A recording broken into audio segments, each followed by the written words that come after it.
شروع اللہ کا نام لے کر جو بڑا مہربان نہایت رحم والا ہے۔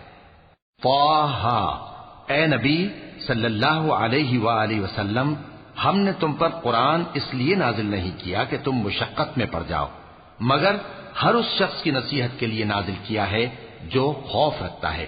یہ اس ذات کا اتارا ہوا ہے جس نے زمین اور اونچے اونچے آسمان بنائے، یعنی رحمان، جو عرش پر جلوہ افروز ہوا۔ جو کچھ آسمانوں میں ہے اور جو کچھ زمین میں ہے اور جو کچھ ان دونوں کے بیچ میں ہے اور جو کچھ مٹی کے نیچے ہے، سب اسی کا ہے۔ اور اگر تم پکار کر بات کہو تو کیا ہے، وہ تو آہستہ کہی ہوئی اور نہایت پوشیدہ بات تک کو جانتا ہے۔ اللہ وہ معبود برحق ہے کہ اس کے سوا کوئی معبود نہیں ہے، اس کے سب نام اچھے ہیں۔ اور کیا تمہیں موسیٰ کے حال کی خبر ملی ہے؟ جب انہوں نے آگ دیکھی تو اپنے گھر والوں سے کہا کہ تم یہاں ٹھہرو، میں نے آگ دیکھی ہے، میں وہاں جاتا ہوں، شاید اس میں سے میں تمہارے پاس انگارہ لاؤں یا آگ کے مقام سے اپنا رستہ معلوم کر سکوں۔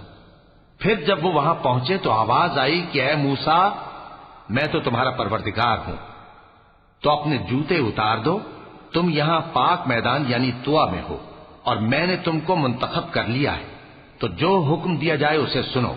بے شک میں ہی اللہ ہوں، میرے سوا کوئی معبود نہیں، تو میری عبادت کیا کرو اور میری یاد کے لیے نماز پڑھا کرو۔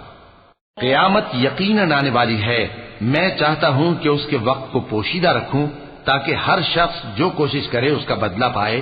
تو جو شخص اس پر ایمان نہیں رکھتا اور اپنی خواہش کے پیچھے چلتا ہے، کہیں تم کو اس کے یقین سے روک نہ دے، تو اس صورت میں تم ہلاک ہو جاؤ۔ اور اے موسیٰ، یہ تمہارے داہنے ہاتھ میں کیا ہے؟